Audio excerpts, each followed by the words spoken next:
certainly want to express to the community, we receive a lot of calls about this incident. What happened? Is there any other dangers to our community? The answer to that is no. But we're going to get into some of the circumstances surrounding the tragic loss of one of our senior citizens in our community. Standing with me to my right is Deputy Chief Thomas Lankowitz, who oversees patrol, and also Deputy Chief Jeff Jagielski, who oversees investigations. Also with me are members of the Mack family, to include Mr. Jesse Smith, Mrs. Courtney Mack, and a host of nieces and nephews. I want to be very mindful of the family. As you can imagine, they're going through a very difficult time. And so I want to give you information that's relevant, but also have a balanced approach to ensure that, again, I'm very sensitive to the family as I disseminate information to the community. The victim in this case is Mrs. Margaret Alice Mack, 72 years old. She is a resident of Legacy Place Apartments located here in the city of Southfield. The suspect in this case is Desjuan Tyrese Anthony Mack, 23. He's a resident of Southfield. He has residency with Mrs. Mack. However, he recently returned from out of state. And he is the grandson of our victim. The circumstances are as follows. The Southfield Police Department was called to the Legacy Place Apartments on Thursday, March 24th at approximately 11:23 p.m. The location of the Legacy Place Apartments is 22,500 Saratoga, where our suspect in this case called 911 and provided information that we classify as a medical run, where he stated that the victim was unresponsive, cold to the touch, and that he had last seen her 1 hour prior to making this call, but he had fell asleep and woke up and discovered her in this condition. The responding officers and paramedics arrived very quickly. They were able to very quickly determine that she was in fact shot several times. The suspect continued to provide conflicting information as it relates to even their relationship, as he initially described her as a family friend, gravitated to an adoptive grandchild, and then ultimately we discovered that it was a biological grandchild of Mrs. Mack. When suspects demonstrate this type of behavior, what we find, they're typically trying to separate themselves from the victim, whether it's emotional separation or physical separation. And so this is very common when we interview suspects. The Southfield police officers were able to coordinate, starting with an initial 911 call, collecting that information. Responding officers were able to process that information and begin their preliminary investigation, which revealed that the suspect was our prime suspect in this case. The detectives were able to put all of this information together and very quickly determined that, in fact, our suspect was responsible for this crime. The weapon used was found hidden under a couch pillow. It is described as a .40 caliber semi-automatic pistol. It was stolen out of the city of Farmington Hills in 2018. Our ballistic analysis reveals that the spent casings recovered from the scene, and through test firing of the weapon, that this is in fact the weapon used to commit this crime. The motive is still unclear. We believe it began with some type of argument or disagreement and then escalated into the senseless crime. Our suspect was arraigned yesterday, Monday, March 29th at approximately 2:15 p.m. He went before Magistrate King. He's been charged with open murder, felony firearm, and he's been issued no bond. His next court date is scheduled for Thursday, April 7th at approximately 9:45 a.m., 46th District Court in front of Judge Deborah Nance. The suspect history, we did discover that he had one prior domestic violence charge dating back to 2020 out of the state of Minnesota. And so this crime, I do credit the collaboration of the 911 officers, responding officers, and ultimately our detectives who were able to determine in fact what happened. Because regardless of who commits these crimes, whether it's a stranger or a family member, the family needs to know what happened, so they will understand how their loved one was taken, and then give them a chance to begin the healing process. And so we're very thankful that this family has chosen to come and stand with us and share with you all what their loved one means to them. So we're going to start off by bringing up Mrs. Courtney Mack to share what Mrs. Barbara Mack means to her.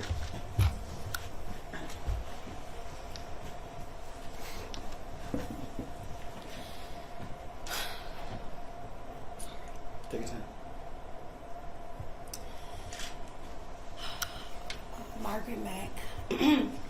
Margaret Mack was a God-fearing woman. She had 4 sons that she loved dearly. She spoke to her sons every day. She was a loving grandmother. She has a lot of grandkids. This one in particular lived with her. Throughout his life, she always took care of him. She was very close with his other siblings. She treated his mother as her own daughter. And they never argued. And she never had disagreements and arguments with him or any of her grandchildren. She spoke to her sister that evening, and she said that they were fine. And then she spoke to mother, and she said that he was in the shower, and that she was getting ready for bed. And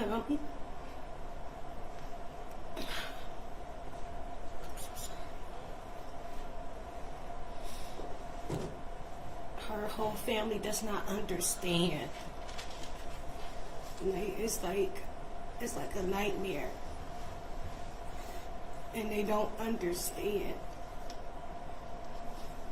We don't know if it was mental issues. We don't know if something took over, because they never argued, and she loved him dearly. Her sons was always in constant communication with her, and it was she would have told them if there was ever issues.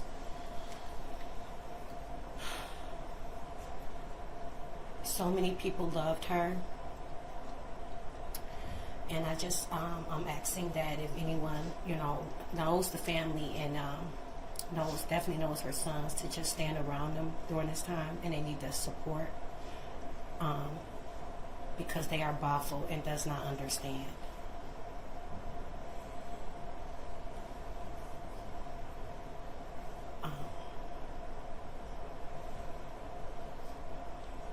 She loved him. Even now, they would say that she would she would just still love him. And that's what makes it just unimaginable. And so we are just rallying together and trying to stay strong for her sons, her sisters, and her nieces and nephews, and everyone.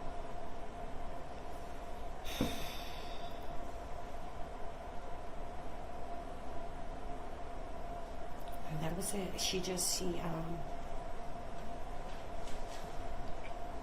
spoke to her son Eric every morning.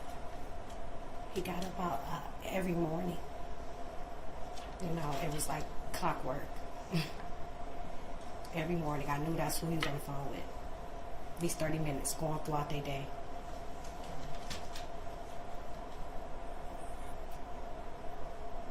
And she just was a very loved person.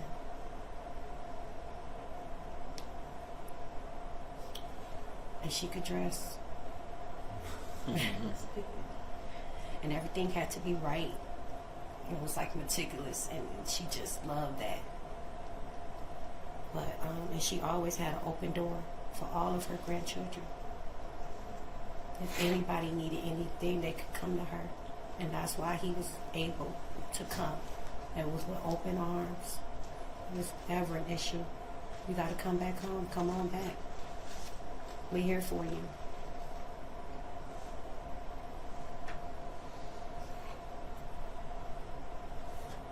I'm grateful that nobody else was there. She always kept her other grandchildren as well. You know, his own nephews and sister was over there constantly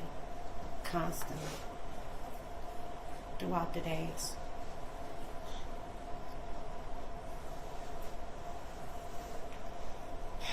And she's just going to be truly missed.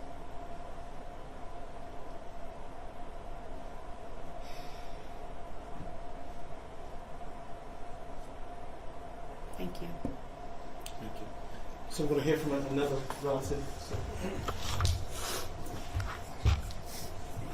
Chief, can we have the relationship of the people that are speaking to Margaret? I didn't get Courtney's, by the way. I'm sorry. I'm Eric's next.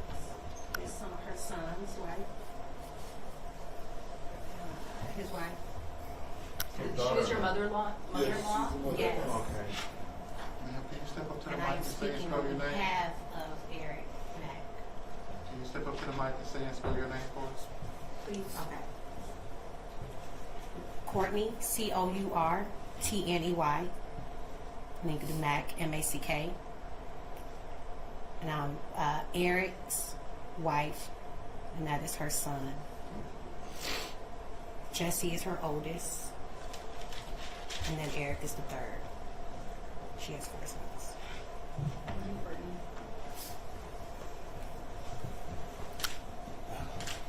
My name is Jesse Smith. I'm my oldest son. Really a loss of words. My mother was a beautiful, heartwarming person. Cared about everybody.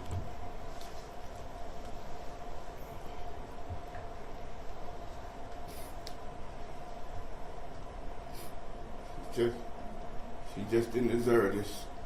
And I don't understand it.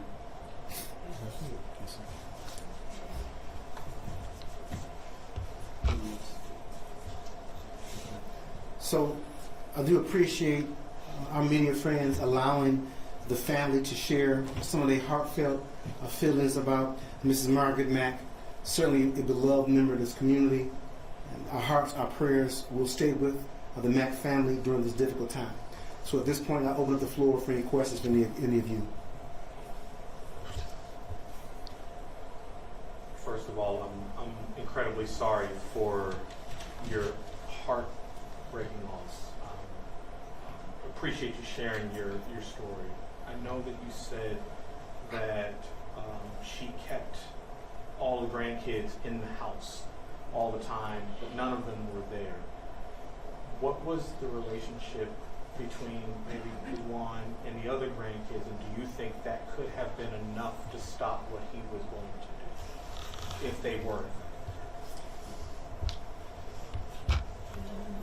Only reason why I say that, we don't know, because that would be his almost immediate family that would have been there. So his sister would have been there, and then his brother's little boy.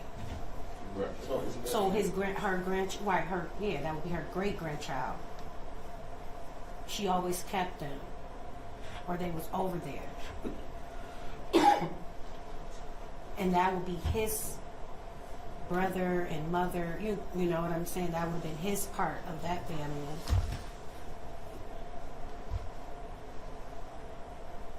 We don't know. You know, almost to the point where they don't know if he would have did something to them. Like we're just thankful that nobody else was there, because we wouldn't know. Courtney, can you talk about just what this loss has been like for your family, what you guys are going through right now? Just youngest son is currently in the hospital, and he won't even be able to make it to the funeral. We have to do a Zoom because he has a tube.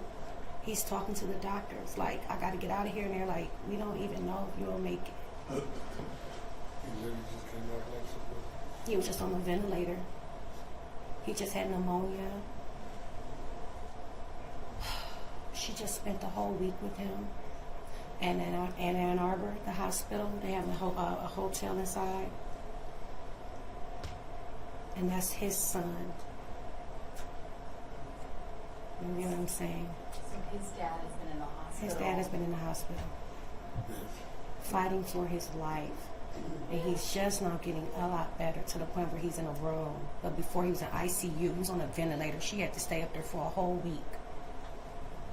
What was it like for you to tell him? It was heartbreaking. It was heartbreaking. We had to have, we tried to call the chaplain there. We tried to make sure that the nurses and the doctors was informed. They didn't know how to break something like that to him. He called about the second day, like, go check on mama. She ain't called me. That's how much that I'm saying that that she was with them, and talked to them. And so by the second day, he's calling. He ain't say hi. He said, go check on mama right now. She ain't called me in 2 days. I can't sleep.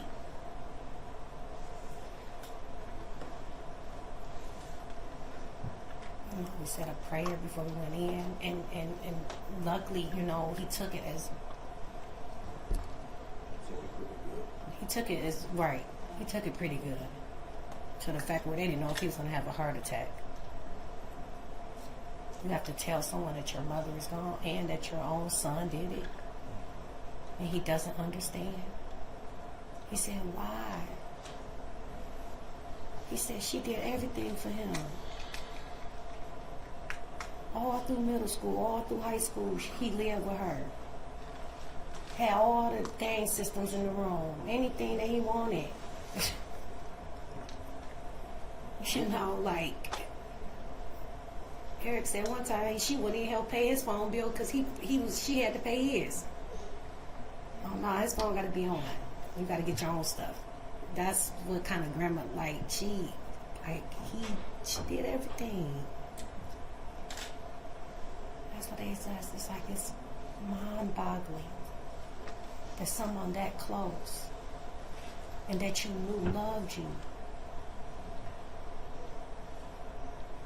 That's why it's like. What was the relationship between him and his dad? Yeah.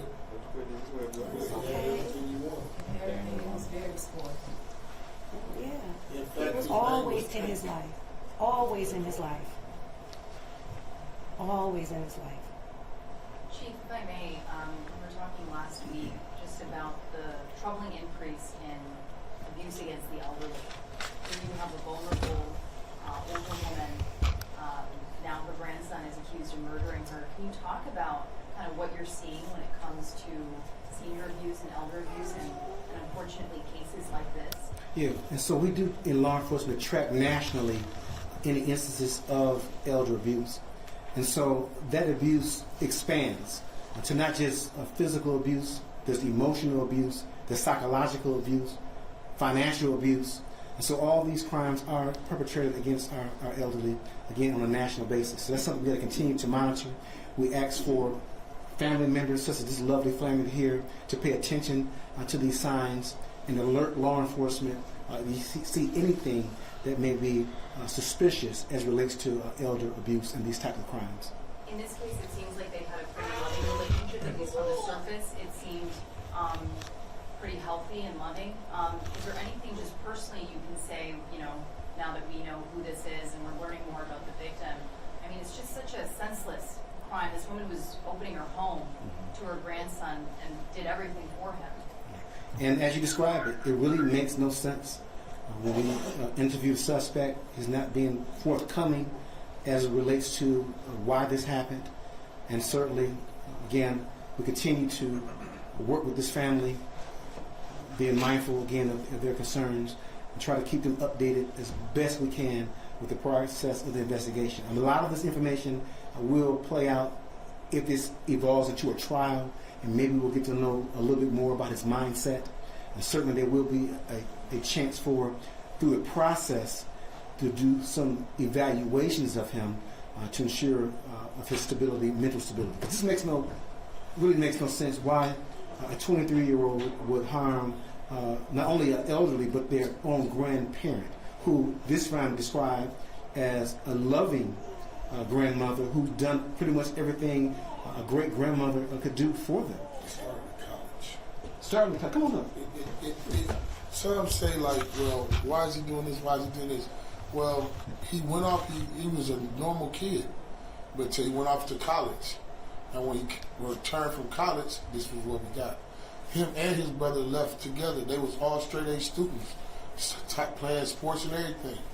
But it's just like they went off to college, and you know, being from where he's from, I guess he, you know, started experimenting, or you know, or whatever the case may be, and however it happened. But he never returned back right. You know what I mean? And it's so crazy because it's their whole generation. It's like that whole generation. They all got slipped Mickeys, or you know, just somebody just really did something with him. I mean, if you really look at it, that whole generation. It's not just him. There's other kids out here in his generation that's just like him. And that's what happened to him. It's like they never came back. Can I get your name? Dejon Sturgis. Can you spell that for me? D-A-J-O-N. S-T-U-R-G-E-S. I'm the first cousin. First cousin. Yeah. You're his first cousin? Yes. His grandma is my grandma's sister. Got it.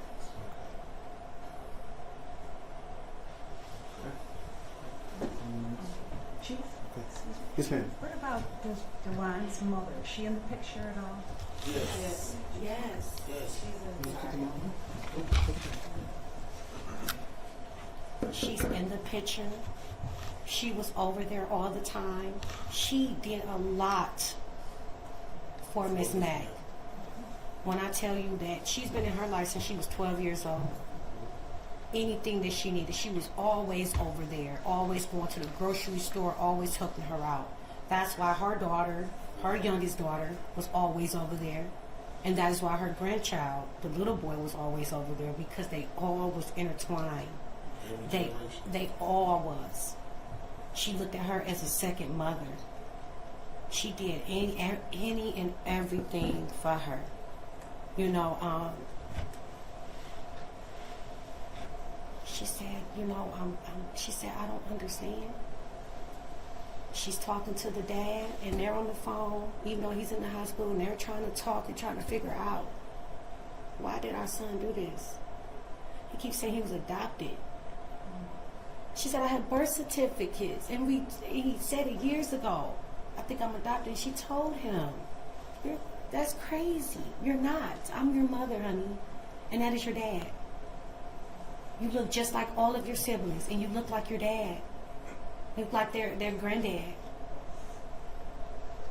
She said, I could show you the birth certificate. Here. When did he say that? He said that he was adopted now. Oh, so this is all now. This conversation is now about Yeah. him being adopted. So it's not like he said it in the past. This is all new to you. He's saying it now. Since he came back around.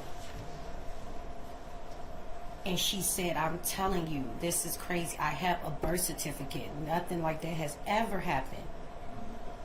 I told you that's your son. You know, you're his son. She has an older son as well by their dad. She has 2 kids.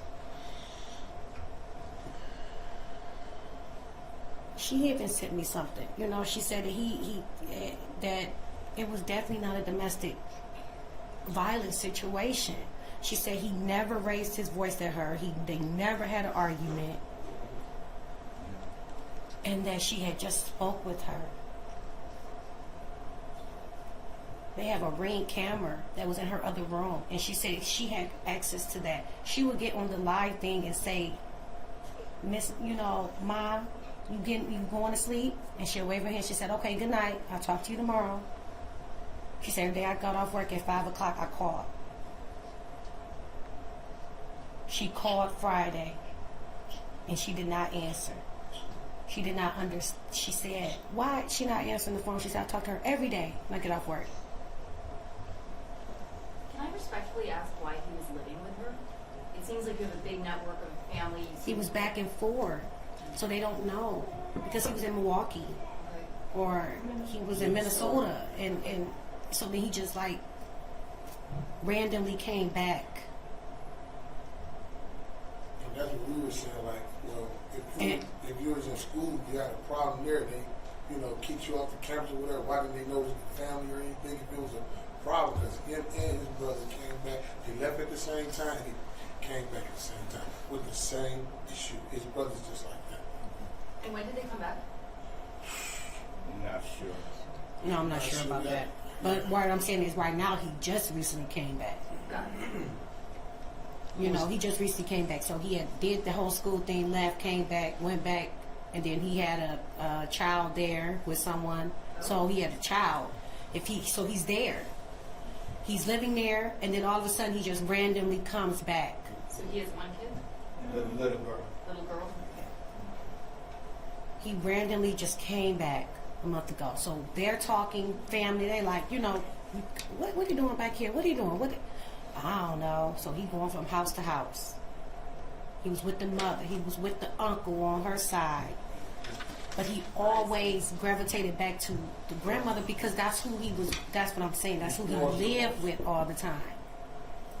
So even if he was at the mother house, he said, okay, when you taking me back? My clothes over there. It was like, it was just like a common thing. Like you just knew that's where he was going to be at. Do you have a picture of her that we can have? Yes.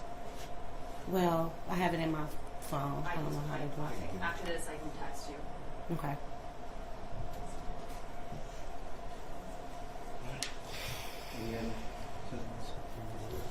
Anything?